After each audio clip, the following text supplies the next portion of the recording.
Bonjour mes amis. Jésus a dit dans Jean 12, 46, « C'est pour être la lumière que je suis venu dans le monde, afin que tout homme qui croit en moi ne demeure pas dans les ténèbres. » Je vous propose d'explorer le sens profond de la déclaration de Jésus quand il dit « Je suis la lumière du monde ». À travers l'Écriture, nous chercherons à déchiffrer la signification de cette parole puissante et à comprendre son impact sur notre vie. J'ai choisi comme verset de référence Jean 8, 12. Jésus leur parla de nouveau et dit « Je suis la lumière du monde. Celui qui me suit ne marchera pas dans les ténèbres, mais il aura la lumière de la vie. » Dans ce verset, Jésus proclame qu'il est la lumière qui éclaire. Puis, il s'adresse à ses disciples en leur expliquant qu'il fait d'eux la lumière du monde comme lui. Marc 5, 14. Vous êtes la lumière du monde. Une ville située sur une montagne ne peut être cachée. Et on n'allume pas une lampe pour la mettre sous le boisseau, mais on la met sur le chandelier et elle éclaire tous ceux qui sont dans la maison. Que votre lumière luise ainsi devant les hommes, afin qu'ils voient vos bonnes œuvres et qu'ils glorifient votre Père qui est dans les cieux. Mes amis, Jésus compare ses disciples à une ville située sur une montagne, donc impossible à cacher. De même qu'une lampe ne doit pas être cachée, mais placée en hauteur pour éclairer toute la maison. Les disciples sont ainsi appelés à répandre la lumière du Christ dans le monde, comme une lampe. Mais vous devez vous demander, qu'est-ce que tout cela veut dire, dans la mesure où Jésus n'est plus sur terre. Il nous a dit lui-même qu'il retourne vers le Père dans les lieux très hauts. Lisons Jean 20, 17. « Ne me retiens pas, lui dit Jésus, car je ne suis pas encore monté vers le Père. Va plutôt trouver mes frères et dis-leur de ma part. Je monte vers mon Père qui est votre Père, vers mon Dieu qui est votre Dieu. » Mes amis, nous devons faire comme si nous étions spirituels. La lumière dont il est question ici est une métaphore. Il ne s'agit pas d'une lampe puissante qui illumine intensément, mais plutôt une parabole. De même, les ténèbres ne représentent pas seulement un endroit où il fait noir, mais ils ressemblent à un lieu où il est impossible de voir de ses propres yeux. Laisse-moi t'expliquer.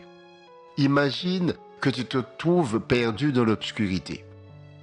Sans le savoir, tu te retrouves à quelques pas d'un grand danger. Il pourrait s'agir d'une bête sauvage, d'un précipice ou d'un gouffre.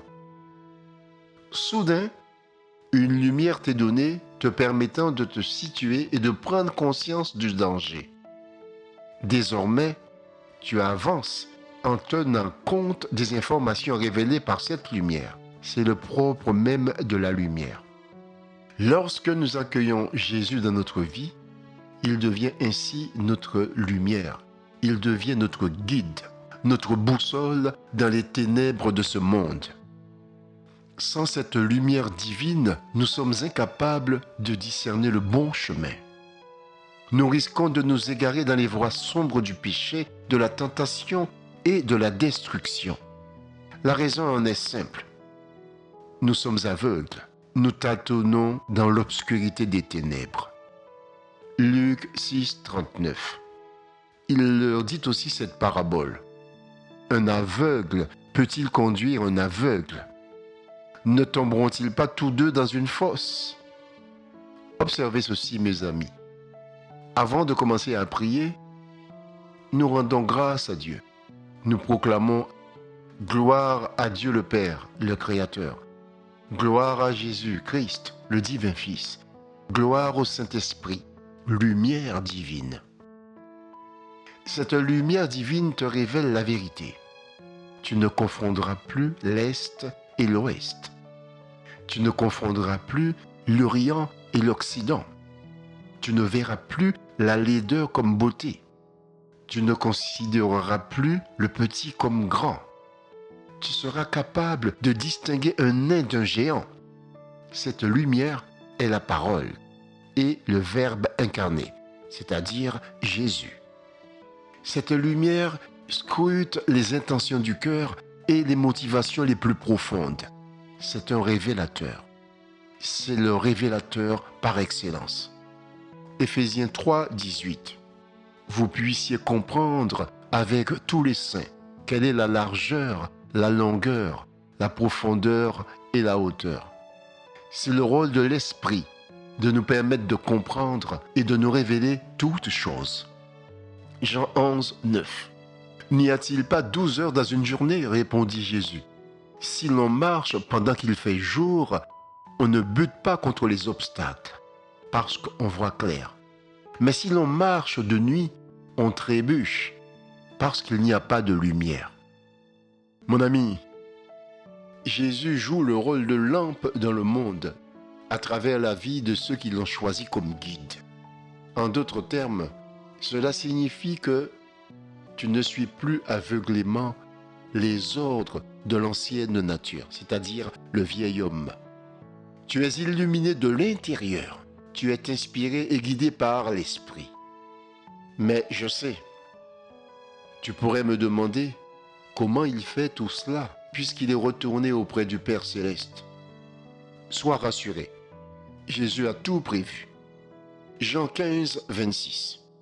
Quand le défenseur sera venu, celui que je vous enverrai d'auprès du Père, l'Esprit de vérité qui vient du Père, il rendra lui-même témoignage de moi.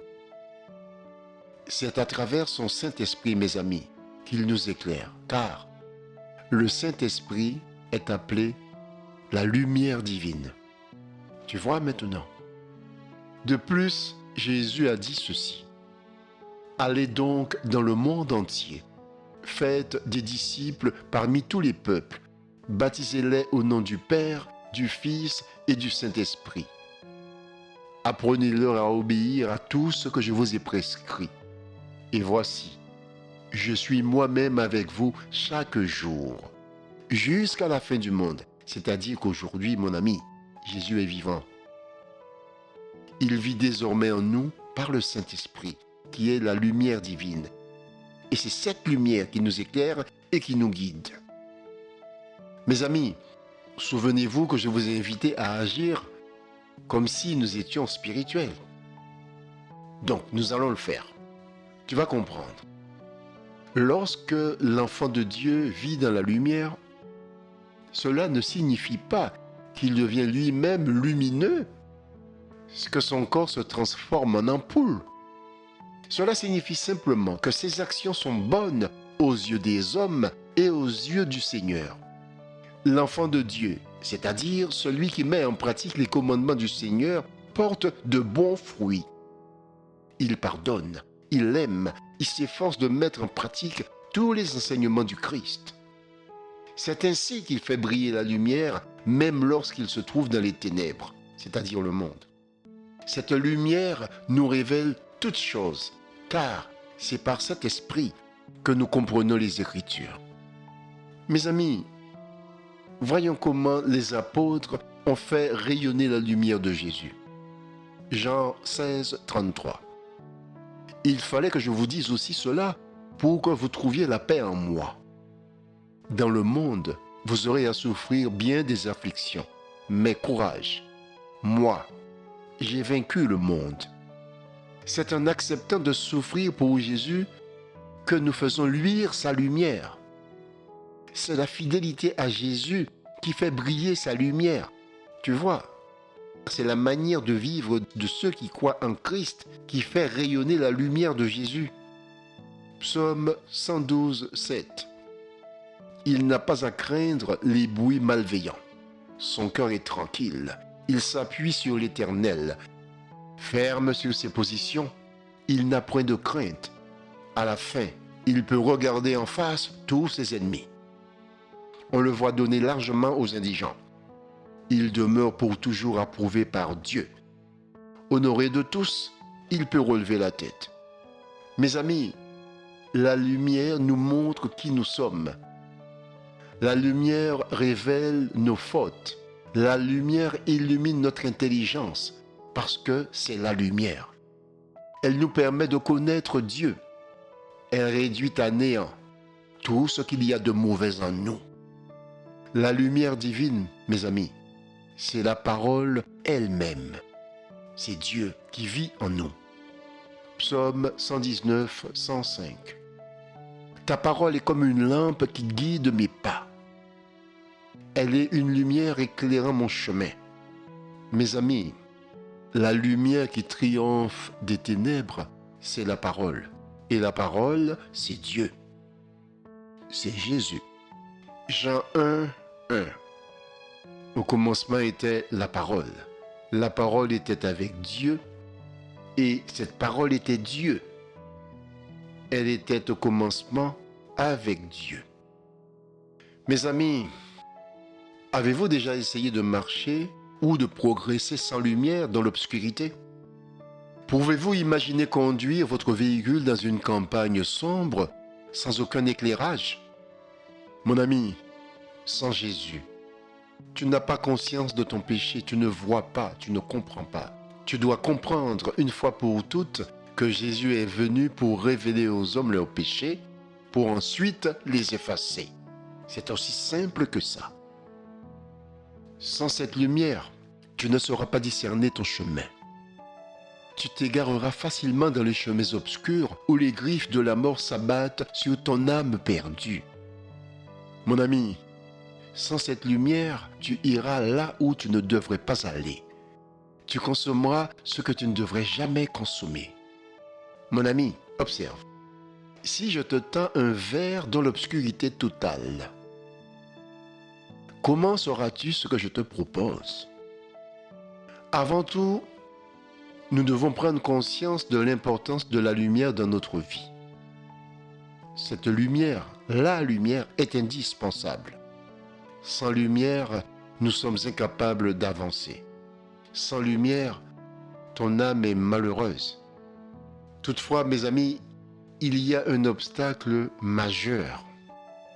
Nous n'acceptons pas la lumière. Jean 3, 19. Et ce jugement, c'est que la lumière étant venue dans le monde, les hommes ont préféré les ténèbres à la lumière, parce que leurs œuvres étaient mauvaises. C'est ce que je t'explique, mon ami.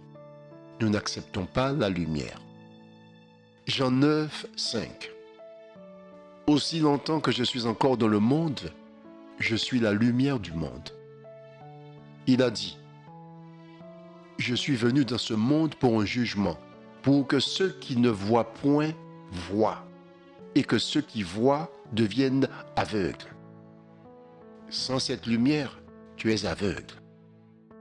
La lumière de ceux qui interrogeaient l'aveugle s'est heurtée à l'incrédulité. Ils ne pouvaient pas voir Jésus, car ils étaient aveugles.